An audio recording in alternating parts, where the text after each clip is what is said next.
Welcome, everyone. This is Contact Lost, the Polish podcast about the Polish Warhammer 40k community and the entire scene, but in English. And today with me, I have my co-host, Joker. Hi, everyone. Hi, dude. And we have a special guest, like in almost every episode. We already had that guy on our podcast, I think. And he's returning now, one of the most prominent guard players in the Polish community, a former member of the Polish national team. Here I give you Kubcio. Hey guys, yes, I was here with you guys before, and the guard is unfortunately no more, but I'm waiting for it. Right, they say that the new codex is supposed to drop fairly soon, I think. Do you have any fresh rumors on that? Yeah, so actually, you know what? Actually all the rumors are saying this is going to be Adeptus Custodes plus Tyranids. This is what they say. But I do not agree with it because actually Games Workshop hasn't leaked anything just yet. And you know, when you look at what they are actually launching with Kill Team, Octarius, Krieg guards everywhere, I really think that they want to come up with Imperial Guards and with brand new range of Dev Corps of Krieg. So we will see. We'll see. Yeah, that will be cool. Optimistic. Well, I'm optimistic as well, and I've listened to, I think, what is it, Ospec Tactics on YouTube, who posted a video about very interesting rumors, and he also said that he really counts on the fact that Guard gets their codex first because it would be nice if they could get a boost, while Custodes really are, in good shape, even with the old codex, so they don't need it that much right now. So Guard is more desperate to get a new book. But unfortunately, I don't think that Games Workshop is taking care of it if some codex is not playing. But honestly, I'm going to be surprised if they are not going, and especially that they announced that the new codex for Imperium and new codex for Xenos is going to come up in December. And think about it. This is huge corporation. They need to earn money. Right now, they are posting Dev Corps of Krieg everywhere. Mm-hmm. Even, you know what, on this special box of Beast Snaga Boys, this special limited edition of box for Orks. On the box, there were an image of those this new Orkish cavalry units fighting against Death Corps of Krieg. So they put literally everywhere Death Corps of Krieg. They disappeared from Forge World. They launched new Kill Team box with entire squad of Death Corps of Krieg. They know that everybody is crazy about this Death Corps of Krieg squad. And the next Imperium Codex is going to be published in December. And you know, we all know what December means for business. Oh, yeah. So I will be surprised if this is actually Adeptus Custodes 2. Let's say it's not very... okay, let's put it that way. I think that there are more fanboys, Imperial Guard fanboys, than Adeptus Custodes fanboys. Hopefully you're right. I always wanted to run a tank heavy guard army, but I've just hated the Cadian models, so hopefully that's going to change. But since we've digressed already, I was actually wanting to ask you a question about guard. Do you think they can work in 9th as a mainly shooting army? I mean, the tables we've played at on the Polish Team Championship, there was barely any space to shoot unless you could do 4 planes and teleporting blobs. This is wonderful question. This is really wonderful question because this is what I'm asking myself for a long time. And actually, there is not many, let's call it top Imperial Guard players, at least currently active, as Guard is not very good army faction or whatever we call it. So I was thinking about this myself without even having a big possibility to talk with someone about this. But I have my certain concerns about guard. Now it's clear that even the army that are, let's call it shooty, they have some counterattack in melee. It should be something that can counter our opponent if they are specialized in hand-to-hand combat. To, for example, cover your tanks or cover your infantry that is shooting and can shoot after retreating or after falling back from the combat, hand-to-hand combat. And guard currently doesn't have this kind of unit. There are Crusaders, but this is elite unit, so you're not going to have more than 3, and those are actually the 10 guys with invariable save of 4+ and armor save 3+ and power source. So and those, they're still humans, and they are not going to. I don't think that they're going to get a lot of new rules. I'm pretty sure that they're going to be exactly the same as in Adeptus Sororitas Codex. Bulgarians, maybe, but they are super crap right now, and I don't know what would be needed to fix those guys. But really, guard has this huge issue, unless they are planning to come up with some new miniatures. That would be great. I don't think that my wallet would share my opinion about this, but that would be awesome if we would have some new Imperial Guard minis. But I think that there are going to be new the entire range of Krieg, the course of Krieg. But other than their cavalry, which is iconic by now, I don't see any other option for a combat for Imperial Guard. So unless Lemon Russ are going to be really like this lumbering behemoth that they are already saying, they are always saying that this is the behemoth tank, unstoppable. It is called Lemon Russ after Lemon Russ Primarch. I don't know if you know this, guys, but pretty obvious, right? But it was named after Lemon Russ Primarch, because Lemon Russ, exactly as this tank, they are both unstoppable. Currently, anything can destroy Lemon Russ, and anything touching Lemon Russ means that Lemon Russ is not shooting, and in the next round it's not shooting. It's horrible. So we will see. But guys, I can talk about guard. You shouldn't start this topic with me. We can spend the next hour at least talking about the guard. Just let me open a beer. But I don't think that this is our main topic for today, right? Yeah, I knew this was going to happen somehow, but it was a nice. You had nice flow, so I didn't break it. But yeah, you are right.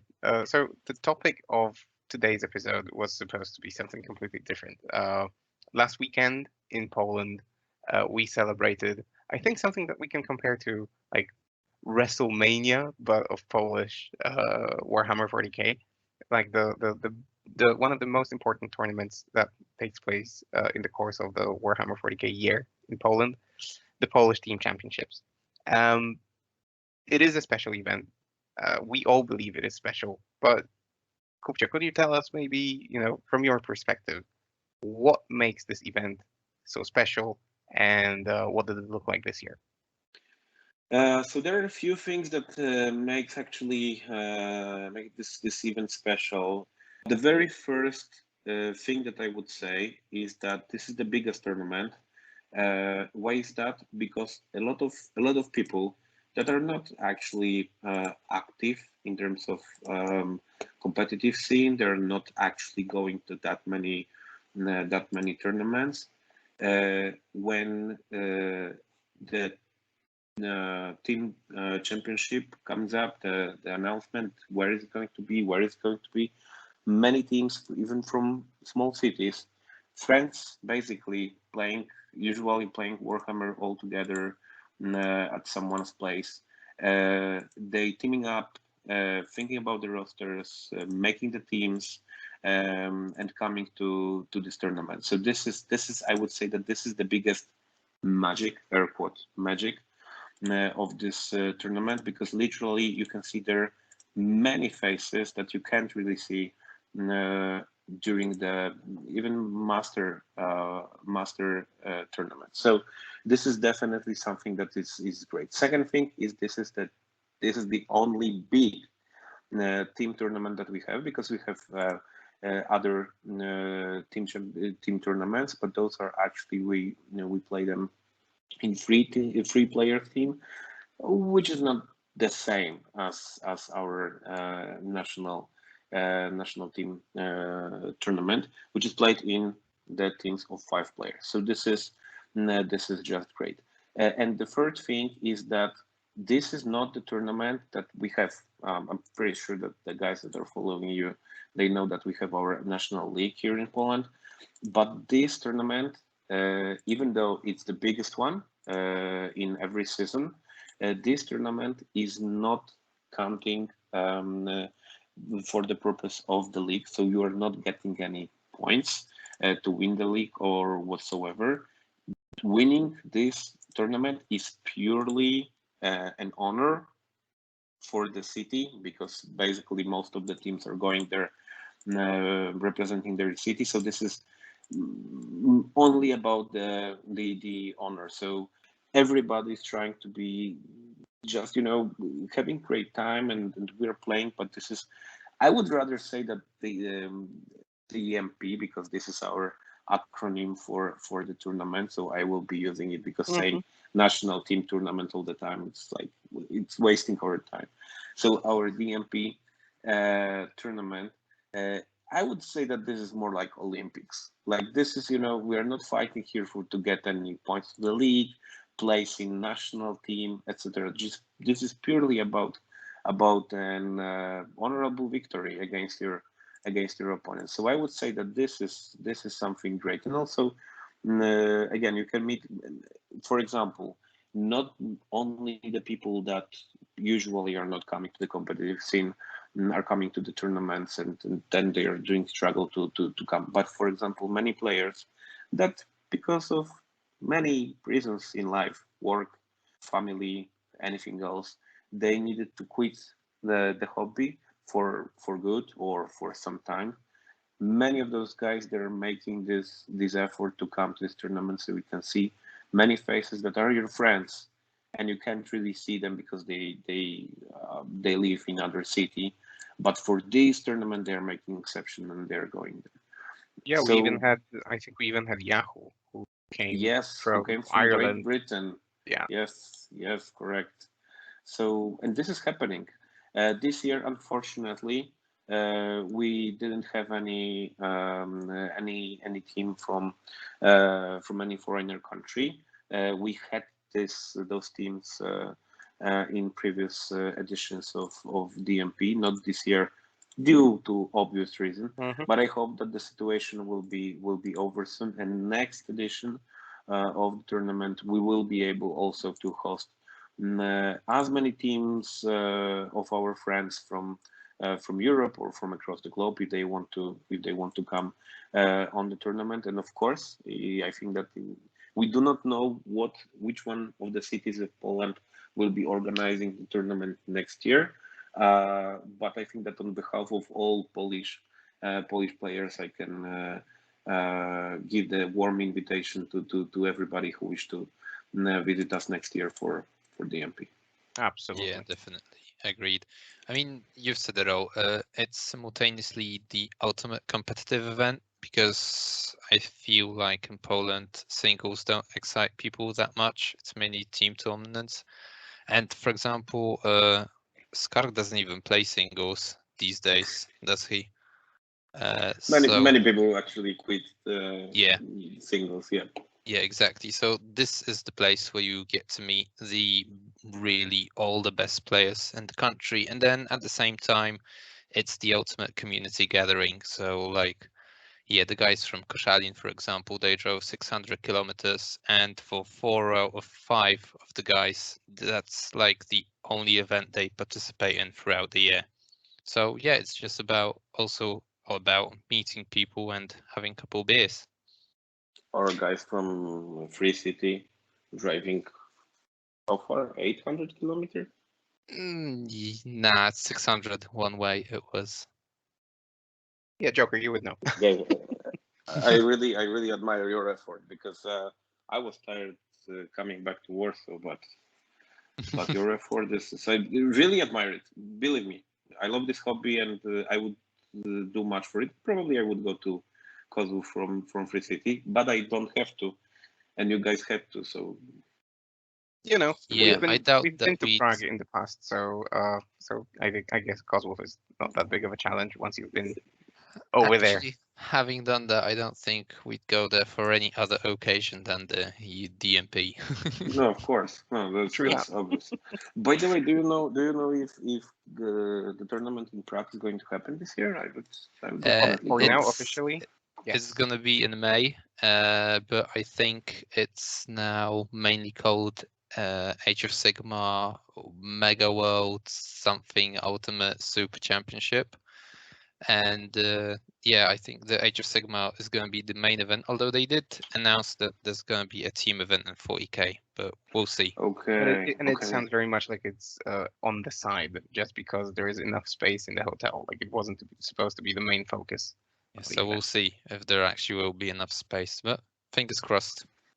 We'll see, because also I know that they want to do the tournament in Leoben. Everybody, all German-speaking people kill me. Leoben in Austria.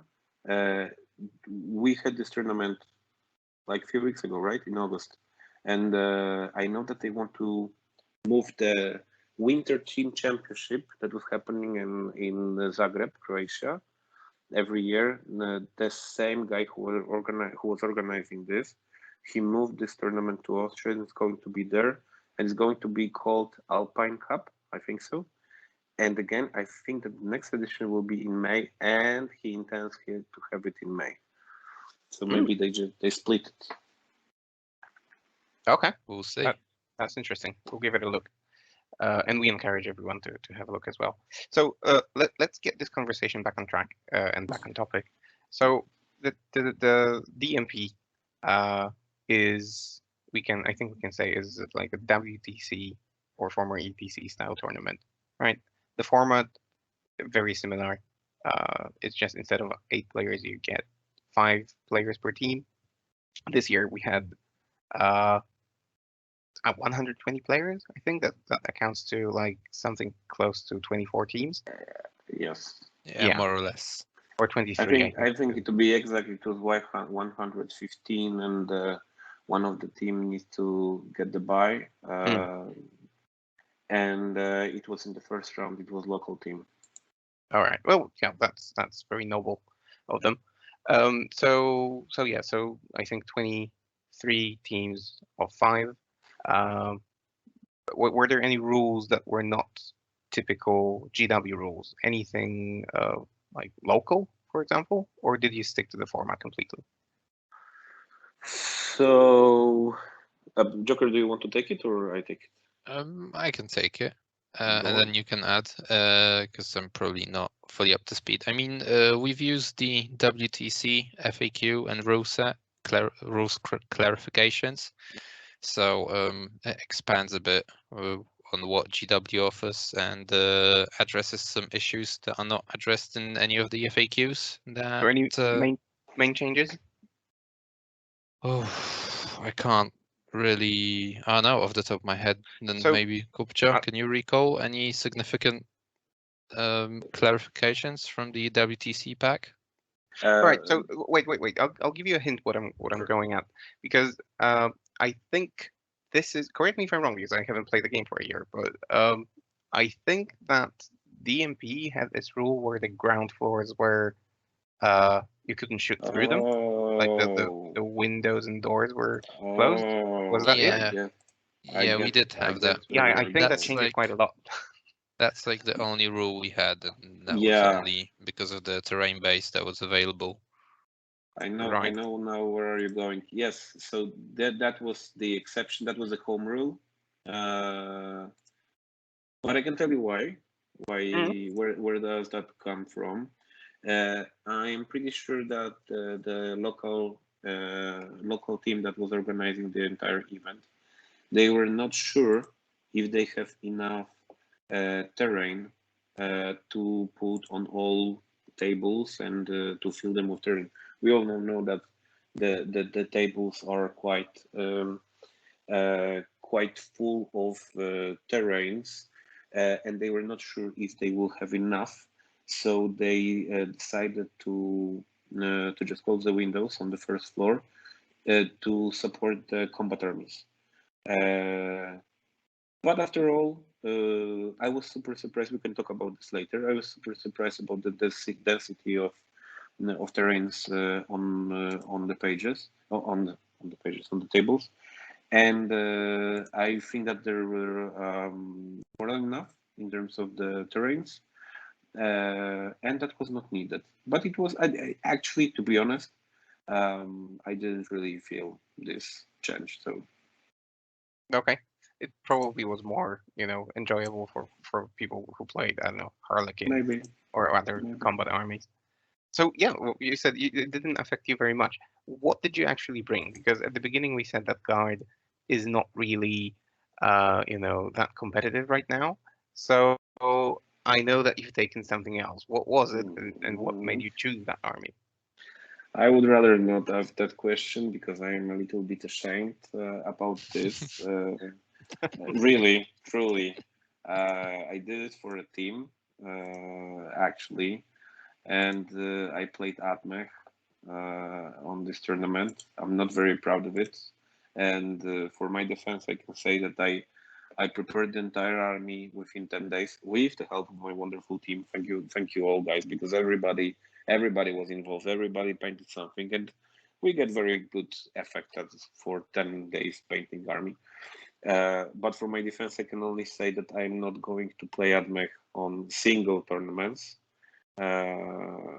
because this is beyond any reasoning to play this army on single tournament in this shape. Don't get me wrong, I will be happy to play Admech, but when it gets nerfed, because right now it's not a pleasure for my opponent, it's not pleasure for me. And then we will be talking about our battle, so I will tell you how that went.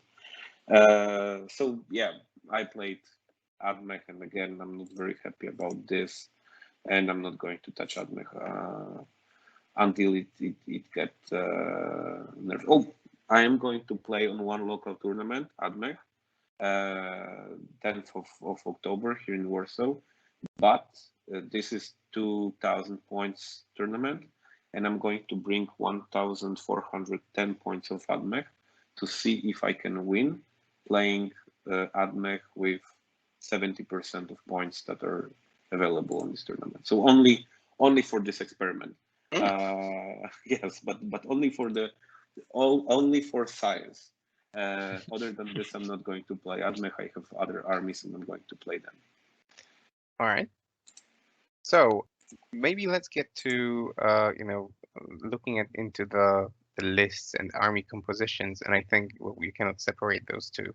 So how would you say did the format of the tournament, that the fact that it's a team tournament, shape the teams in the tournament? Did you see any? Did you notice any patterns? Did you notice any, I don't know, maybe repetitions? Any stronger armies? Any weaker armies? Did you guys have any observations? And maybe I'll start with Joker because you have also been to that tournament. So did you feel that there was any sort of trend in army composition? I mean, I'm looking at the stats that Bakwajan put together before the tournament, and then I'm looking back at the teams we've played, because incidentally we were lucky enough to play 4 teams because we bailed from the last game, in which none of the players sported Admech nor Drukhari. That's which lucky. is odd. However, I think in all 4 of those teams there was someone playing Death Guard. Okay, in 3 out of those 4, which was not a convenient pairing for any of us. So that kind of took it. That kind of made it even. But yeah, I mean, so lots of Death Guard, definitely. I And then just looking at the numbers, lots of Space Marines. Surprisingly, I think a lot of Necrons and quite a lot of Orks, despite what I heard of the new codex. And then, yeah, lots of Drukhari, Admech, and Grey Knights. To be expected, I think. Kubcio, did you have any specific observations? Because, by the way, I'm going to make this question probably too long, but today, the day when we're recording this is Thursday. So it's the day when Goonhammer also posted their article on competitive innovations. I strongly recommend that you guys go and see that if you haven't already.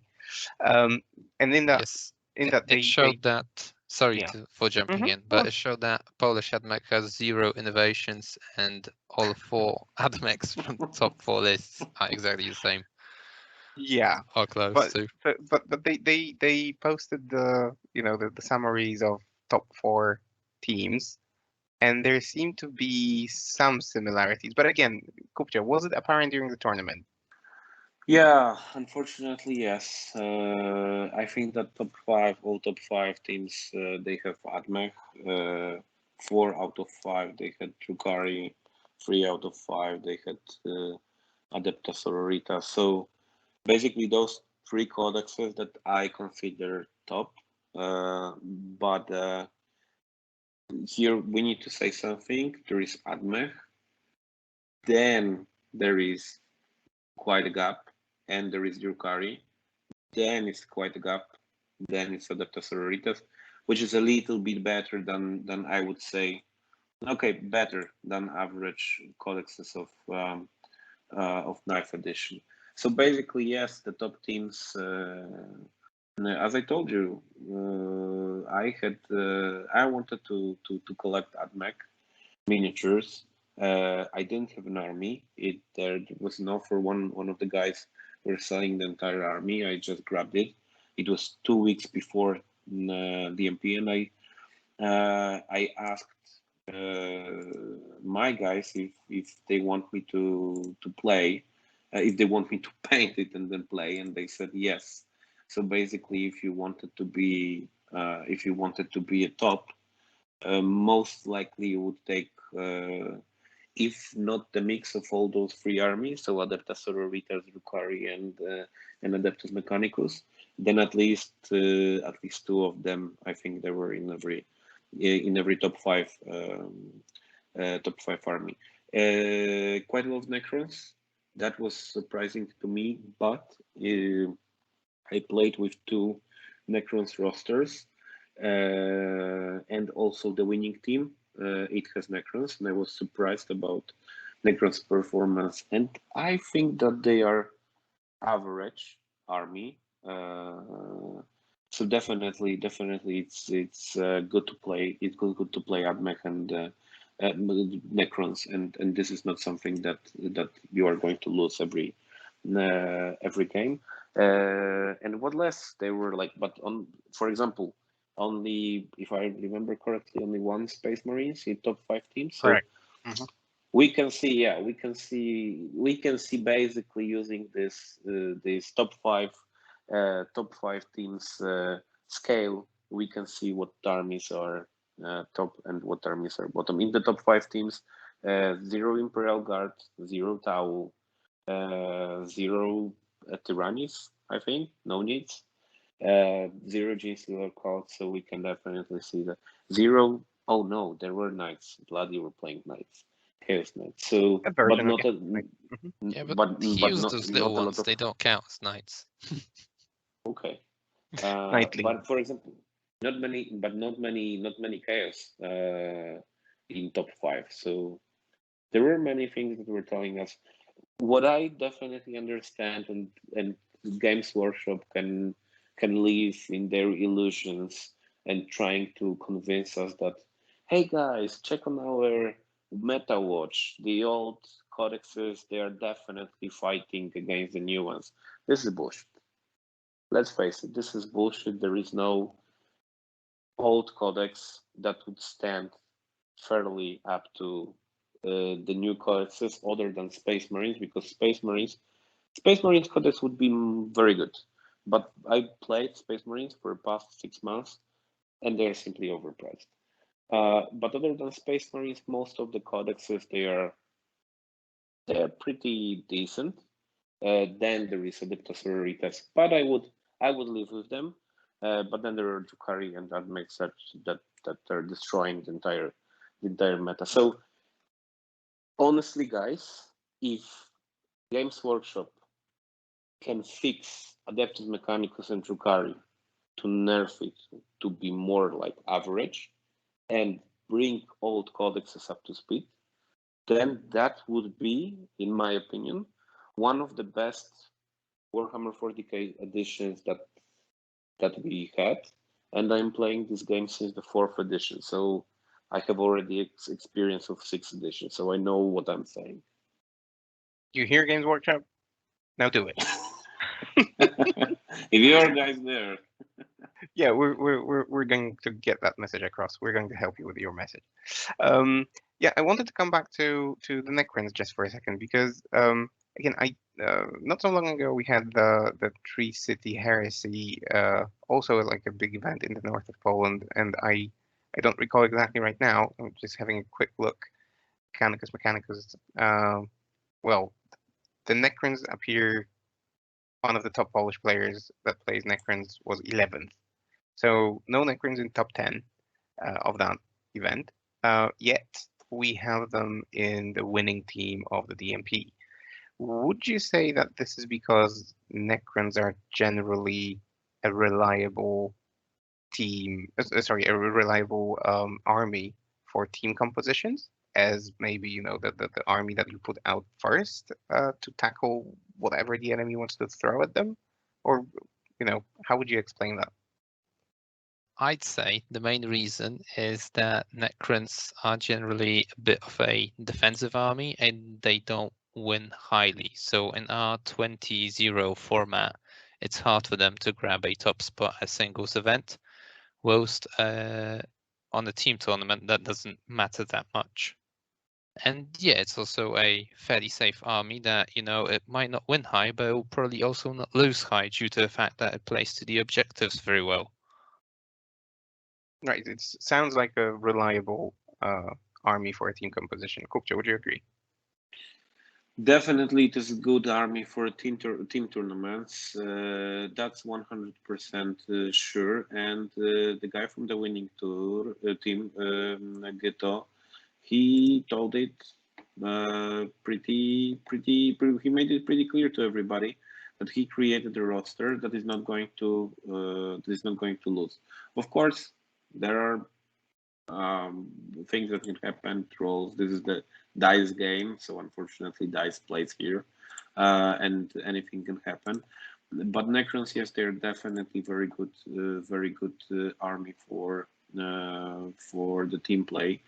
I am a little bit surprised on how it is playing on single tournament, because honestly, I would say there is a army that can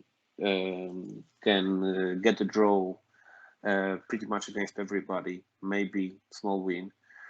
Actually, if you go back to the tournaments, you look at even master tournaments, count it. If you win 5 times 30-7, we have maybe there are guys that are playing win, draw, lose system. Here in Poland, we are playing the system that you are getting the big points out of the victory points, and you can win up to 20 points. So you share 20 points between your opponents. So depending on how many victory points you get, you will get that many big points, let's call it, or match points. So think about it. If the army can win 5 times 13-7, each should be in top 5 or top 3 places on the tournament. So I'm a little bit surprised. But now the problem is that once you get Adeptus Mechanicus or Drukhari, and you're not going to get a draw out of this. So maybe this is the reason. But I would definitely look closer to the Necrons there were a lot of those guys, and I think that they had pretty good results. So I consider this because I would love all. Let's face it, there are not going to be balanced codex in this game. No way with so many factions, sub-factions, options of mixing armies. There is no way we are going to get everything balanced. And maybe I wouldn't even want it to be perfectly balanced, because then if you want to play something that is balanced, you will play chess, but even chess are not balanced because the white always goes first. So this game will never be balanced.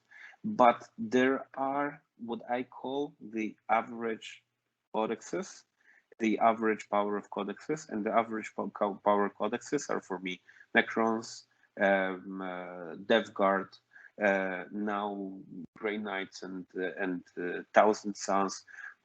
Space Marines are a little bit below this level, but on the other hand, Adeptus Sororitas, they are a little bit beyond this average level. But most of those codexes, they can fight each other. Of course, you are going to have better pairings, worse pairings. It's always like that in such an advanced board game. And Necrons, for me, they are kind of perfect average. And I was thinking about it a lot. And for me, Necrons are going to be the codex that are going to mark this average line. And then I'm going to check if the codex is above or below of this line, because I really consider Necrons to be very, very, very well balanced in terms of points, in terms of power creep in the codex, what they can do, what they can't do. They have a lot of different units. They have quick units.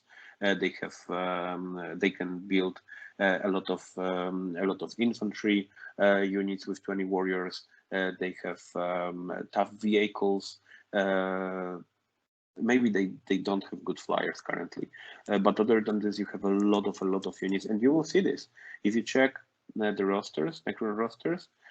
Almost every roster is a little bit different. And there are Scarabs, there are Wraiths, there are Leech Guard, there are Warriors, Immortals, Tombblades. You can even play Silent King. I played against Silent King, and this is the only guy who stole one match point from me.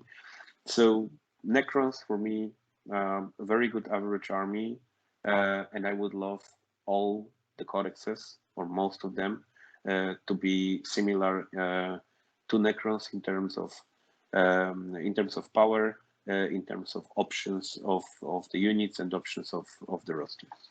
Okay, that's an amazing advertisement for an army, actually. Yeah, it's an interesting take that the Necrons are in benchmark. But yeah, like Kubcio said, I think despite the volume of Necrons, they also had probably the biggest variety in the lists. You can compare them to Grey Knights, of which there was only one less, and almost all of the Grey Knight rosters looked pretty much the same. So yeah, I think that also tells something. And I think from here we also have to give it to Ghetto that he's played hundreds of games on TTS. He went to the Alpine Cup and he finished second in Do the Steam, if I'm not mistaken. So definitely not someone to be underestimated. Yeah, absolutely. Right, so let's talk about the actual games. Joker, I wanted to start with you, since you've taken Thousand Suns. And yeah, about your team, maybe before we get to your army, about your team, was there any thinking going into your army composition? Did you pick any armies on purpose, or did you just go, with 4 other guys to have great fun, drink some beer, and enjoy yourselves? Well, I mean, we did try a little, but not too much. Never too much. I mean, we're all extremely rusty, right? None of us have been participating in the TTS mayhem that the national team guys were into. We haven't played locally for a lot of time, so pretty much the only thing we did was to use the opportunity that we could muster up a Drukhari army and give it to our resident Tau player. So that Right. was, yeah, probably the most tactically advanced thing that we've done in terms of preparation for the tournament. So we had Drukhari, as mentioned, 1,000 Suns, as you've mentioned. We had a Necron list full of the vehicles and Grey Knights and Craft Worlds is the last one. All right. So yeah, let's listen how you fared in the tournament. So what did you bring? What was your Thousand Suns list exactly? I bought a single battalion of Cult of Duplicity, and in that I had Araman, an Exalted Sorcerer who was the Warlord, and he was carrying the Egligaine's Orrery. So it's a very interesting relic that allows you to pick an visible enemy unit, and then the bearer gives a 6-inch aura to core units that allows them to ignore any or all modifiers to hit rolls, wound rolls, weapon skill, ballistic skill, and most interestingly, damage characteristics. So any -1 damage you don't care about, and the Vulcan Dreadnoughts really enjoy that. So speaking of, I had 2 Contempted Dreadnoughts with Volkites and missiles. I had a 10-man brick of Terminators, another unit of 5 Terminators. Then I had 3 times 5 rubrics. One of those squads was with Warp Flamers, and a 5-man strong unit of spawns, and then some more characters. I had the Infernal Master and a Sorcerer and Terminator armor with a Loyal Throw upgrade. So if I wanted to do a psychic action, that would only mean I'm doing that instead of 1 psychic power, not the whole psychic phase, if you will. Okay. Did you have a Vortex Beast? No, I didn't. I considered taking them, but no. Okay. All right. So how did your first game go? So I played against Tyranids with Genes to Occults, and unfortunately, on the other end, there were 11 Hive Guards, or no, 12 Hive Guards, and the table was really dense, so I couldn't really do anything. I made some stupid mistakes in positioning, and the game ended in 9 points for me and 11 for my opponent. It was a pretty static game, and probably the highlight and a bit of luck for me was a Acolyte Bomb failing a 5-inch charge. Hmm. So, oof, that was, yeah, that really got me out of trouble there. And the second game I had was against Grey Knights. So I've played against Grey Knights before, so I knew a bit more what to expect. So I played really cagey and defensively, because I was expecting the 4 Dread Knights to just be all over my face very early. But yeah, the guy also didn't play very aggressively, and that actually allowed me to play to the objectives and grab a 13-7 win. And then on the last game of the first day was probably one of the more boring games of Warhammer I've played in my life. I've played against Dark Angels, who had 2 8-man squads of Terminators and 1 5-man strong, some attack bikes, a blend of, chaplains, apothecaries, and what have you. And yeah, that was a very static, very boring game. And before we played, we agreed that it's just going to be 10-10. Let's see how the matchup goes, because I haven't played Dark Angels before. So 3.5 hours later, after we counted up the points, 76-73. So yeah, 10-10. Yeah, and that was the first day. And then the last game, yeah, I'm going to say everything was against me almost in that battle, because the mission wasn't very good against someone who runs a melee heavy army and wants to get in my face. So we played the table quarters, so that was 5 objectives in total. So obviously I didn't get to start, so I was closed in my deployment zone fairly early on, scoring very little on the primary. And yeah, I mean, if you have Ariman who has 4 rerolls on his psychic tests, peril himself twice in 1 turn, then that's just yeah, you know, it's not going to be your day. You're gonna have a bad time, yeah, definitely. Yeah, so I didn't get the defensive buffs off on the Terminators, and turn 2 I lose the 10-man brick to some Blade Guard vets and some sick jump back Thunderhammer wielding Wolflord, and yeah, that was pretty much it in terms of that game, unfortunately. And like I said, we bailed out of the 5th game because we had an 8-hour drive ahead of us, and yeah, that was definitely the wise choice, considering that in morning next day you have to show up to work All right. sober. Yeah, Yeah. unfortunately. All right, very cool. That's amazing. Which place did your team take in the end? Do you remember? We end up 13th. So we got 2 wins and 2 losses, and then obviously a draw in the last round. Yeah, for as you said, a rusty team that hasn't played, together a lot. That's a very good result. So congrats. Yeah, I think it wasn't bad, all things considered, and the fact that we were pretty drunk, let's say, most of the time, we did fairly well. Yeah, that's a good score actually. All right, Kubcio, how about you? So again, what thinking process went into your army composition, and then how did your games go? So now the moment of shame. Yeah, so as I said, I played Adeptus Mechanicus, and I made, I think, in my opinion, the most balanced roster you can make out of this very overpowered codex. I played a mix of Lucius, Forgeward, and Mars, and basically I had my infantry from Lucius, which is pretty obvious, plus all of the buffs from Lucius, coming from Lucius. I had also the infiltrators coming from Lucius, and the bombers because they had to come from Lucius.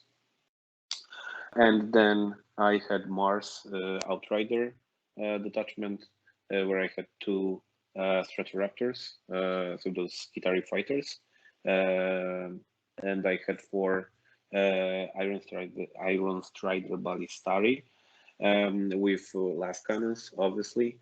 Plus, I had trash like 5 Pteraxi, 4 cavalry units. Fun fact: Pteraxi. Actually, I played this tournament with 1,900 points because Pteraxi didn't land on the battlefield in any battle. It was not needed, simply. Yeah, so pretty simple. I had 60 infantry, 3 Skitari blocks, 2 Skitari rangers, and run 1 Skitari vanguard, with all the, let's say, standard buffs that you can give to your Skitari units. So that was me with this roster. I get to be the top player of the tournament, sharing this first place with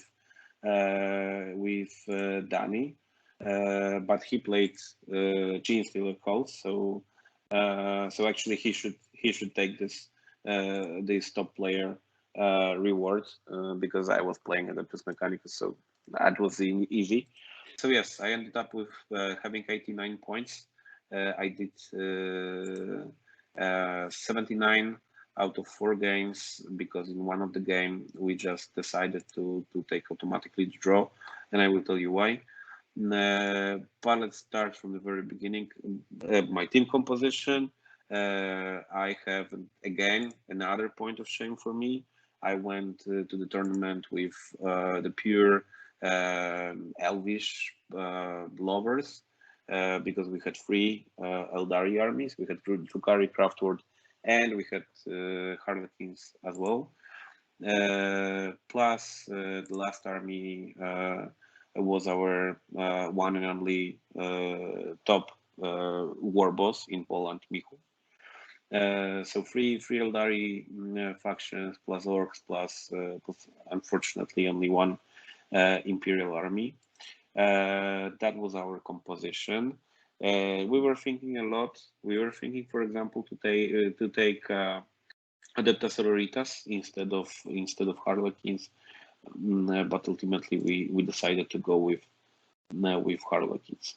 Now my battles, there is not much to tell actually.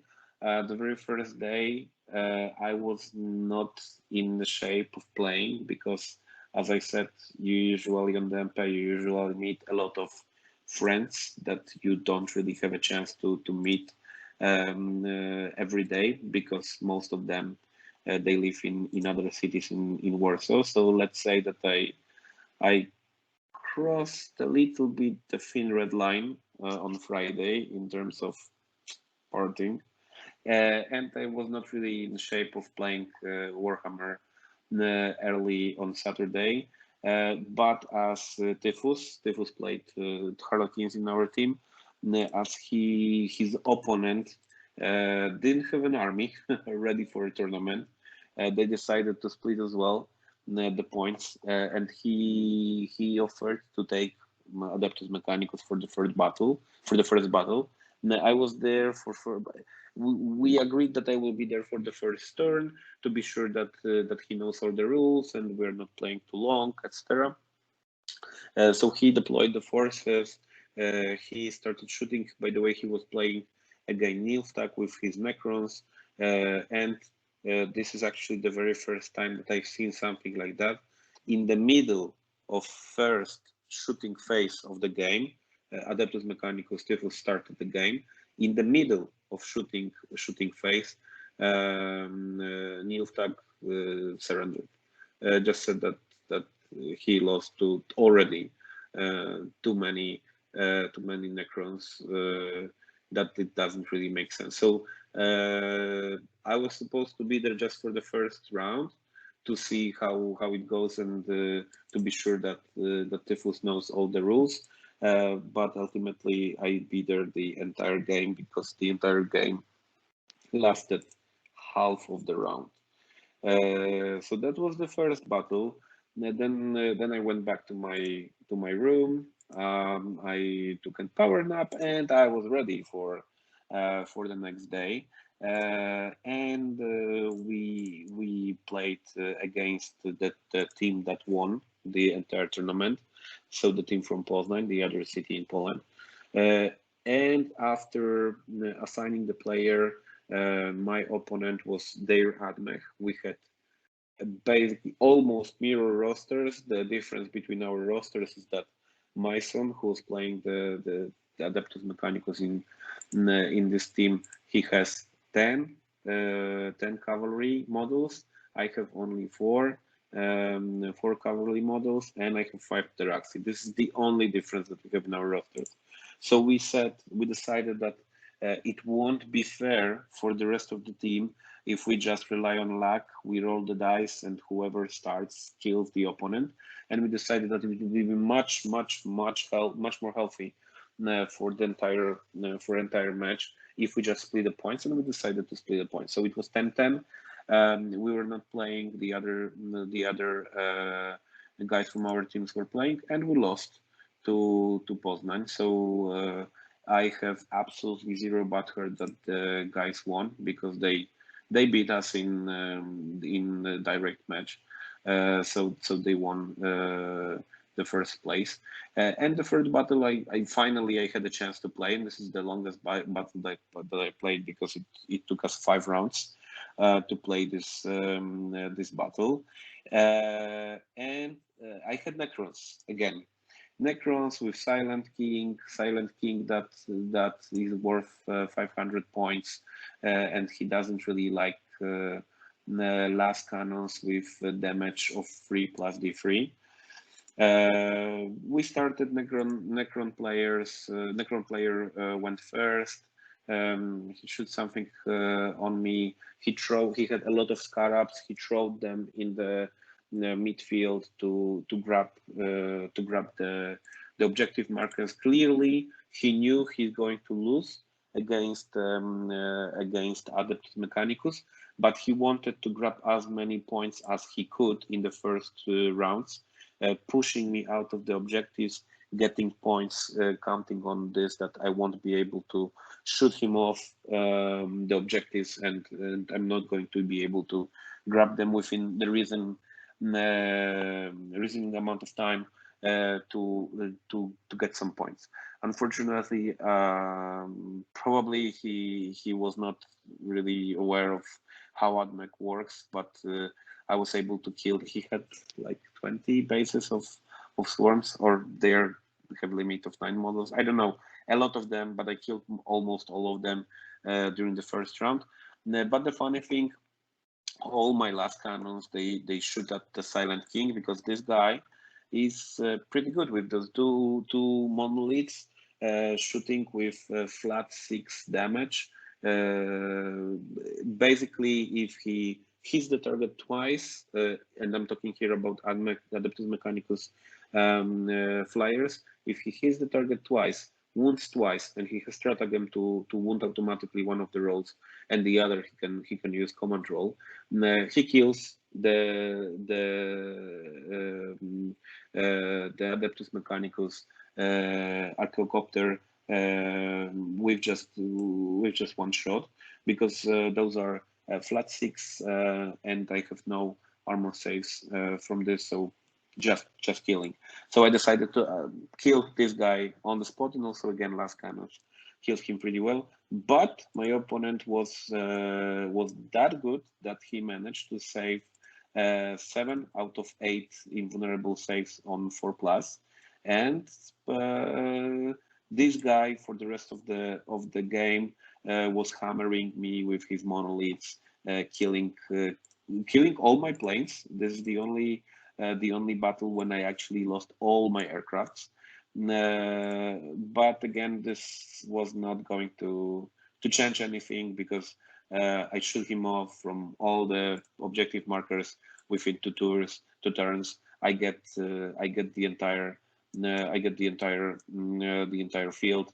I was making points I made maximum points that I could.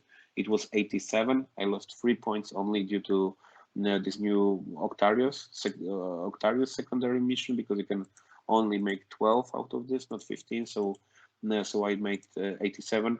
But very interesting thing, this Necron roster, due to the Silent King leaving and killing my aircraft every round, he was making points out of the secondary. I think it's called Code of Combat. You get 3 points for killing enemy vehicle, and that was the only game. And again, Necrons that we were talking about, that that was not completely massacre. And I won 19-1, not 20-0. So this is the only guy that stole 1 point from me, and that was Saturday. I absolutely refused any offer to drink any alcoholic beverages that day, so I could actually play the next day, and I played. The next day we played against another top team, Skark and the band. Very good rosters, and I had Drukhari, Lesiu playing Drukhari, and here this match is pretty clear. If Adeptus Mechanicus starts, they deal that big damage on Drukhari that there is no way that Drukhari can do anything in this battle. On the other hand, if Drukhari starts, they can shoot off one of the planes, maybe even 2, but mostly it will be one of the aircrafts. But then they can move closer to Adeptus Mechanicus. They can't kill everything, so most likely Drukhari will steal some points. Again, this is at least, I would say, 15-5 for Adeptus Mechanicus. It depends on the Drukhari player, how good he is. or she is in terms of getting the points, plus of course a little bit of luck. But I think that easily 2 to 3 points Drukhari should be able to make out of this matchup if they start. But here I started, and Lesiu managed to live until the third round. In the third round, he said that it makes absolutely no sense to keep playing this game, and we should just go and grab some beer because he has he had like 10 models left in the when he was starting his third round. But actually, it was we were even, because on the other table, Skark, who was playing Adeptus Mechanicus in their team, he started against our Drukhari and made 20-0. So we were like perfect draw, 20-20. Speaking about the teams, and my last battle, and probably this one was the most sad to me and to my opponent and to everybody. I played against the Orks. Orks, freebooters, 4 aircrafts, some buggies, a lot of shooting, but mostly aircraft plus buggies. Let's stick to this. I started. I shoot first, and I counted it. I killed in the first round. Only speaking about the shooting, I killed 1,350 points of Orks. Almost 75. 1,300. It's 65% of the Orkish army that I killed in the first round, in my first shooting. And after this, my opponent just said that there is no point in playing, which is obvious that there no point in playing. So we ended after this first round. Then we fought on what would happen if Orks would start, because he had pretty decent shooting as well. We checked if he would be able to shoot off my entire army from the table as well. But actually, we were the champions. The champion means we were the last players after the draft of the players. So we were automatically paired to play together, and we get the last table, and that was the table with 4 forests. And unfortunately, I need to accept that Michu from our team was 100% right. Forests are the bane of new Orks Codex, because we calculated this, and with his super great shooting, he was killing one of my aircrafts, or 3 to 4 Aerostanders Ballistari. So now here we have the comparison. He was killing between 200-250 points on my roster when he was starting, and I killed 1,300, 100, exactly 1,350 of his roster. So here is the scale of the difference between the two. Insane. Correct. That's why I'm saying no point. But do you guys really think that it was pleasure for me to play this game and to just seeing his face? Oh, you're making it clear that it wasn't. No, it definitely was not, and I'm not going to. I would love to, because I really like. I'm also fan of those models and lore and everything, and I really like the lore of Adeptus Mechanicus. I love the models. When their new images, the images of the archaeocopters came up at some point. Many people were hating them, and I said, wow, I love them. Those were, for me, they were like literally ornithopters from Dune. And I love Dune, by the way. Oh, yeah. So for me, that I loved them. Everybody was hating them. I loved them. So I really like the new models, the setting, the Skitari lore, etc. And I will be happy to play this faction once it is nerfed, and there should be a solid nerf on this faction. Yeah, so that's my story. Yeah, that's a really cool story, albeit a sad one and a happy one at the same time. So, in the end, third place. right, for your team. Correct. Third place, we just needed to have one more point to be second place, and two more points to be the first place.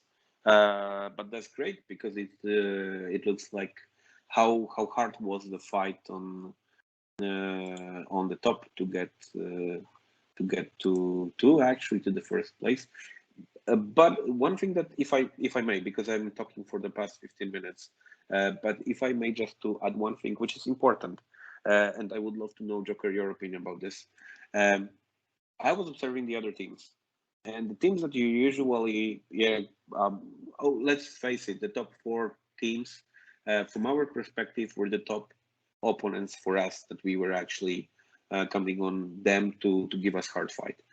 But to be honest, I was observing the other teams, the teams that usually are not maybe that top, let's say, and I was surprised how high was the skill of the team, of the teams, many teams, the teams that are coming from different towns, cities in Poland. Specifically, big congratulations to the team from Toruń. Guys were playing not with top armies. They took the armies that they use usually, and they were all the time they were fighting on top rows of the tables, fighting against the top teams. So this is true skill. Not to take Admech on your first tournament without playing anything before and just make top player of this. Yeah, I mean, I fully agree, and yeah, well done to the guys from Toruń. I mean, they've had a list of corn berserkers, so only for this, they are the winners. and that corn berserker army actually managed to get 10 points off of Admech. So wow. Yeah, but yeah, I agree. I mean, yeah, there are many people who, and I think I dare say that I pretty much know people, know the nicknames and all that jazz, and there were many people that I've never heard of, and they were playing really great. So like, especially in our fourth game against some guys from Zabrze. I mean, I've never met them before, but great guys to play with, and also good players. So yeah. So Yeah, in the last, sorry, just to be go on, added, yeah. just to add this, in the last round, I don't know if you've seen that Joker, you left to go back to Free City, but in the last game they've beaten Skark and the team. So and Skark had very good players in his team. So exactly this team from Zabrze, and me too. I haven't seen those guys before, and suddenly they come up and they win again the top team. But this is wonderful. I love it, and I would love to see more faces on the tournaments competing on the top tables. So I have a bunch of questions around that actually. I mean, from what I've heard from Joker, Kubcio, correct me if I'm wrong, but I think let's call it a selection committee for the Polish national team has been chosen or is already there, I think.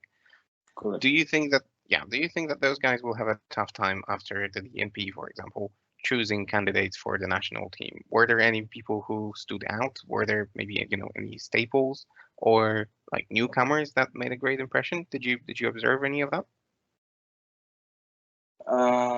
You know what? This is a tough question, and to be honest, I am pretty happy that I am not choosing our national team this year. Why is that? Because most likely WTC is going to happen next year, because we all know that the pandemic situation is more or less but under control. Even now that I'm monitoring coronavirus in Poland, and even the politicians were saying that, yeah, guys, prepare for another lockdown after vacation, blah, blah, blah. Actually, we do not have the spike in the cases. So we are pretty good on this. So the tournaments are going to come back online. We haven't played for the past 1 year and a half, and now we need to choose. The national team. We do not have many codexes yet. We don't know how people are playing, and also remember that playing on tabletop simulator and playing in real life is totally, there are two totally different things. Just first thing, you can take your time on tabletop simulator, and during the tournament you have this time limited. So difficult to say if there are some players that stood up to the expectations of the national team. It was just one tournament, but again, I am happy that I'm not choosing the team this year, because this is going to be a tough, very tough decision. And I can tell you, for example, looking at our community in Warsaw, we have the next local tournament. It's within 18 days, 10th of October. We have only 18 spots for the players, and 3 weeks before the tournament itself, we had already 30 people that said we want to play. We have only 18 spots. Those 18 spots, they're already paid, so to secure your spot, so they're already paid, etc. Many new faces, many people that I'm not recognizing at glance, and for another WTC, we have an entire year. What can happen? What codexes are going to come up? Who knows? I just hope that guys are not going to stick to the old faces, because this is the easiest thing. I hope that they will be looking beyond, but I know them. Last year I was choosing the team with Typhus, with Duda. I'm pretty sure that this is exactly what they're going to do, look for the fresh blood. And my son is great guy as well again, and he's the last person that I would say that will be just taking old bloods instead of looking for the young bloods. So answering your question in a nutshell, after everything that was said, I have no idea. I wouldn't say that there are players that would play in national team within 1 year, because what can happen. But I am super excited to see who is going to play in the national team, because after COVID situation, it's like, let's put it that way. It is casino, and then there is a robbery, and all the tables are up, and all the cards are flying. So it's up to you what cards you are going to grab. And this is exactly the situation of current players, old players, new players, old players. Nobody knows how to really play the new codexes. Nobody knows how to play really this 9th edition. Nobody knows what can happen. The chaos players should be happy. But from what you've said, basically, I'm trying to take the most positive things. You make it sound like it's you both made it sound like it's a good addition, and in the tournament we could see a huge spread of different armies. So that's one. Two, you said that there are many new players, which I think is also indicative of the fact that the edition is quite good and people want to play this game simply, unlike, I don't know, at the end of 7th or something like that, where people were just disappointed with the edition. Now it looks like it's the number of players is on the rise, which is very good. So yeah, interesting times ahead of us. Joker, just to sum up the DMP, after looking at the teams that played, the armies that were on the tables, would you say that the Polish meta is keeping up with the international one? You follow Goonhammer, you watch battle reports, you see what people take to different tournaments. Are we up there after what you've seen, or not yet? No, I wouldn't say that's a correctly phrased question. Well, who do we have to chase? I mean, we keep playing the WTC rules back. We keep playing the terrain, so I'd say we should be at the advantage. The one thing that does interest me is in terms of Drukhari armies and the list compositions, because right now in the Western Hemisphere, the Kronos builds are super hot, and out of 11 Drukhari on DMP. None of them took a substantial amount of Kronos, so that's definitely something interesting. And I wonder where that difference comes from. But yeah, well, I mean, I don't want to sound too arrogant, but yeah, I think the Polish team's always one to watch out for. Nice summary. Kubcio, your take?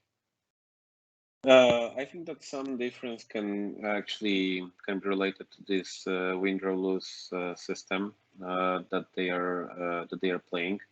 You know what? I think that we are definitely up to date with the meta. Maybe 90%. Why is that? Because when you are looking at Goonhammer or any other page that is summarizing on YouTube channel, is summarizing what's happening on the competitive scene, you will see that there are many more tournaments being played in countries like England, Great Britain, or US. They're playing much more. They're bigger countries. In England, this hobby comes from this country, so it's obvious that they're going to play more. The hobby is much more developed.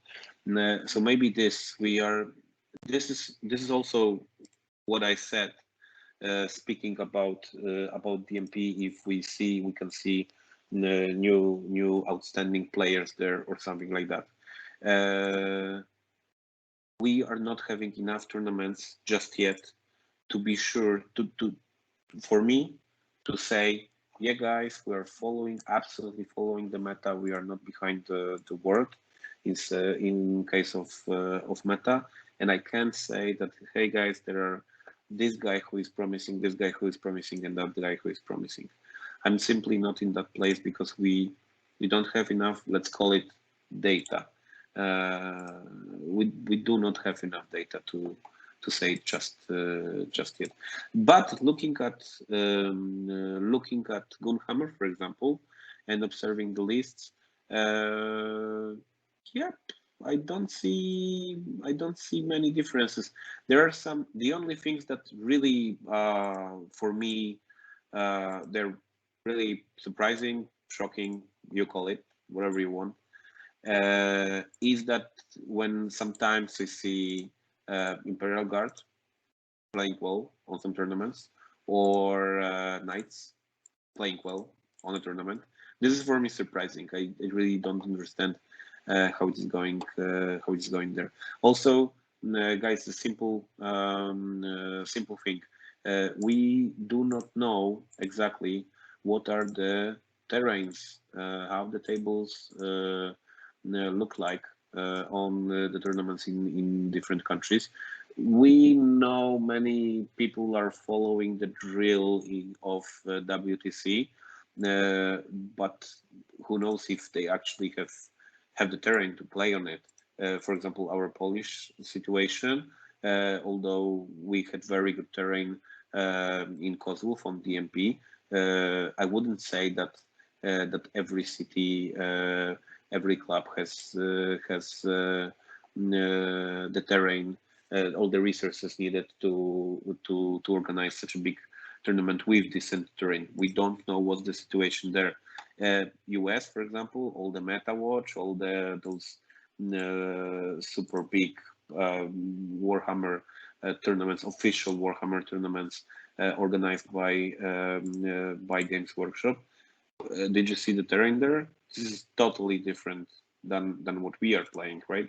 Yeah, I mean, yeah, there are absolutely so many factors that can, firstly, that shape an army or a list. Like, we never know, and maybe that's a hint towards Goonhammer as well. That if they do their research about tournaments, they should find out if there are any home rules or anything like that, like the ground floors without see-through windows or something like that. I mean, that's a game-changing thing and a list building affecting factor as well.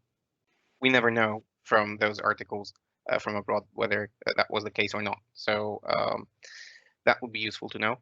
And yeah, more time is definitely needed to find out. So I think we're slowly getting to the end of the episode. Kubcio, I have one more question to you. I'll well, two questions. First of all, is there anything that you would like to plug?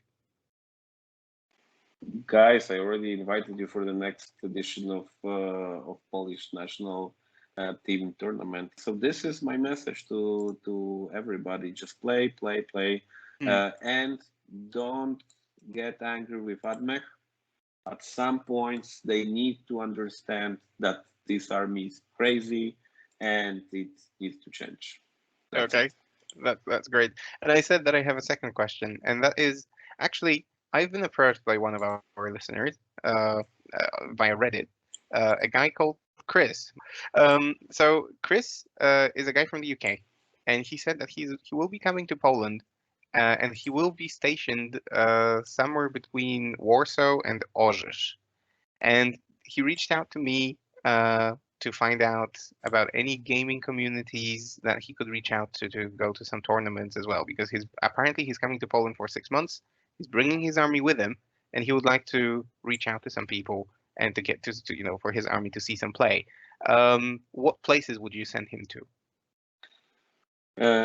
I'm not really ubicating Orks right now on the But map in of Warsaw, Poland, because he said but that yes, he could come closer to yeah, Warsaw. yeah. If this is close to Warsaw, then we have regular tournaments in Adeptus Mechanicus Club. This is the name of the club.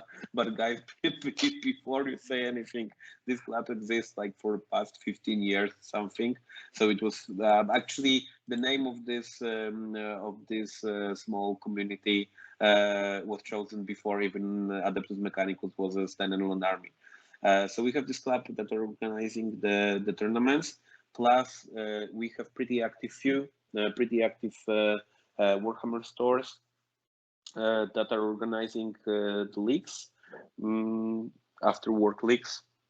But always you can get some players to play there if you want. And one of the stores is called Matisoft Gaming Club. So for Kris, that should be easy because literally this is the name in English, written Matisoft Gaming Club. And the other is the acronym is FGB, which that stands for Figurkowe Gry Bitewne. So in Warsaw, I would say that those are the two best places to start. But if Kris writes on any Facebook group that he wants to play Warhammer and he will be living next to Warsaw and he's looking for someone to play, then definitely he will find someone. Plus, I would definitely say that Discord group. This is the place where Kris should look for players. Any specific Discord group? The Polish Warhammer. What is it called? I think it's Polish Warhammer, right? You guys there or not? No. Really? Yeah, we're learning new things. Wow. Warhammer 40k Polska. Did you hear my accent? Polska. Polska. Warhammer Right, 40k Polska. I'm gonna give it a look because I've been using Discord for some time now. So I can tell you that there are currently 527 members of this community, and 121 of them are online. The discussions are ongoing all the time in every category. You can talk about literally anything, and this is the best place to find the players to play with you or to start. And actually, good information for Kris. A lot of discussion recently is happening in English on this Discord because we have Danny Porter. I already mentioned Danny here. He's playing also in Warsaw.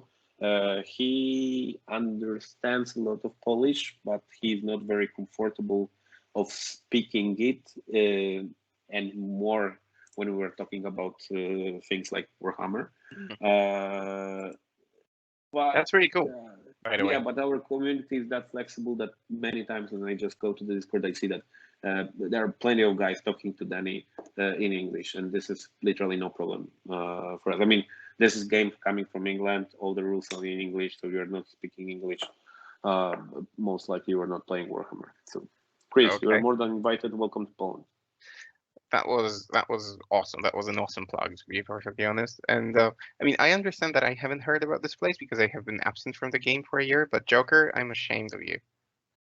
Well, I've heard about it. I just don't use Discord that much, so that was a hurdle that I just couldn't defeat. Okay. But you will see, Joker, that well, actually Gloria Victis Is dead. It's dying. Yes, it's definitely dying.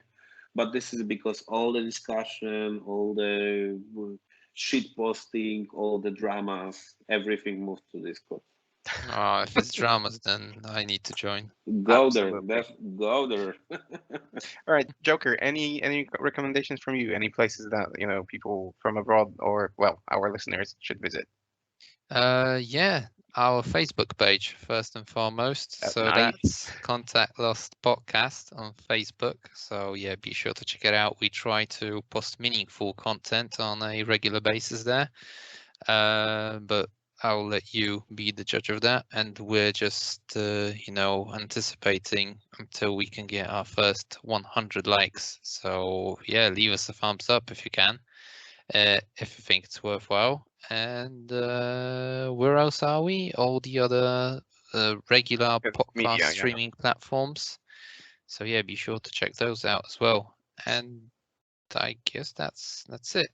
Yeah, the number of likes that you mentioned actually reminded me of two things. First of all, we just hit 100 subscribers on YouTube, and even though one might say that it's not a lot, to me it's a huge number, to be perfectly honest. I'm really happy that we reached this milestone. Looking forward to the next one. And the second thing is, I still want to remind everyone about the competition that we're running, even though it is easy to forget. But we do have a competition where I have asked our listeners to help me pick an army. I'm not going to focus on just the 5 that I mentioned in like 2 episodes ago. Suggest any army. Leave a comment, like and subscribe. And if you meet those 3 conditions, then you're in for a lottery to win the wonderful miniature of a chaplain in Terminator armor. I've posted on our Facebook again that the competition is open and you can still participate. In about 2 or 3 episodes, I'll do the lottery and I'll pick a lucky winner and we can ship the award anywhere. So no matter where you are eligible to get it. So give it a go. As I said, leave a comment, subscribe, and keep watching us.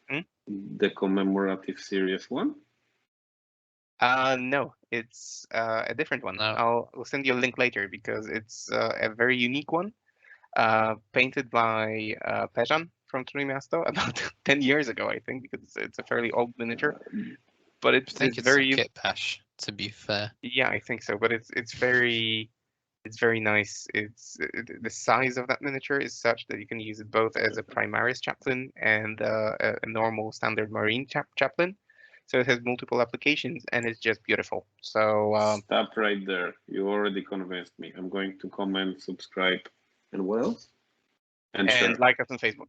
And like Facebook. And I'm going to share anyway to increase my chances of winning this beautiful model. Fantastic. I mean, if you go to our Facebook, you'll see, if you scroll down, you'll see a post with the competition. There is a link to pictures with the award as well, so you can have a look. I want this guy. I want Awesome. Okay. All right. So let's make that happen. All right. I think that's it for today. So thank you everyone for listening. Thank you, Joker, and thank you, Kubcio. It was a pleasure to have you. Thank you for having me. That was a pleasure for me. Yeah, thank you. Fantastic. Thanks, guys. And I guess until next time. Thanks very much. Yep. Bye. Bye-bye.